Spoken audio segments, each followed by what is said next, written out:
Doctor माझे दात clean नका करू, माझे दात हलायला लागतील, मला पेन होईल, माझं इनॅमल निघून जाईल. तर मला हा डेली लाईफ मध्ये रोज क्वेश्चन विचारलेला जातो. तर चला आज मला हे मोठं कॉमन मिथ ब्रेक करायचंय. Hi, I am doctor Raveena Raut, a dentist by profession. तर फॅक्ट काय आहे, चला मी तुम्हाला सिम्पल लँग्वेज मध्ये समजून सांगते. फर्स्ट म्हणजे स्केलिंग म्हणजे काय. स्केलिंग म्हणजे आपल्या दातांवरती प्लाक, टार्टार डिपॉझिशन झालेलं असतं, तर ते आपण प्रोफेशनल मशीन्स थ्रू क्लीन करतो आणि ही एक नॉर्मल क्लिनिंग प्रोसिजर आहे. आता प्रॉब्लेम होतो कुठे, आपल्या दातांवरती खूप दिवसांपासूनचं हे टार्टर, कॅल्क्युलस डिपॉझिशन झालेलं असतं आणि ते टेम्पररी प्रोटेक्शन किंवा सपोर्ट देतं आपल्या गम्सला.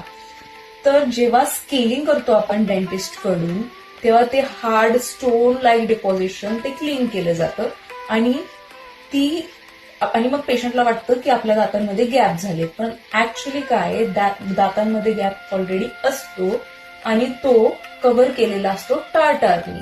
पण जेव्हा ते आपण घाण काढतो तेव्हा पेशंटला वाटतं, अरे बापरे, आपल्या दातांमध्ये गॅप झाला, डॉक्टरनी आपले दात हलायला लागले. सेकंड म्हणजे इनॅमल निघून जातं. तर नाही, स्केलिंगमुळे इनॅमल नाही निघून जात. स्केलिंगमुळे फक्त ते हार्ड डिपॉझिट निघून जातं. Enamel is the hardest substance in your body, so ते इतकं इझिली नाही निघू शकत. थर्ड, दात कमजोर होतात. तर नाही, स्केलिंगमुळे दात कमजोर नाही होत. स्केलिंगमुळे गम्स हेल्दी होतात, ब्लिडिंग कंट्रोलमध्ये येतं. थर्ड म्हणजे बॅड ब्रेथ जातो. फोर्थ म्हणजे इन्फेक्शन कमी होतं. जर तुम्ही स्केलिंग नाही केलं तर तुमचे दात हलू शकतात. So every 6 months professional scaling is important. अजून एक मिथ आहे, पेन होतं का. तर नाही, स्केलिंगमुळे पेन नाही होत. थोडीशी सेन्सिटिव्हिटी होऊ शकते, एस्पेशली जर टार्टर खूप जास्ती प्रमाणात असेल तर, आणि ते टेम्पररी सेन्सिटिव्हिटी असते.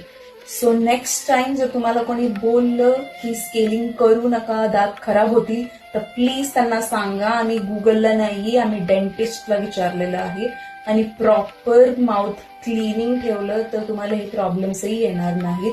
हेल्दी स्माइल्ससाठी मिथ्स नाही, फॅक्ट्स फॉलो करा.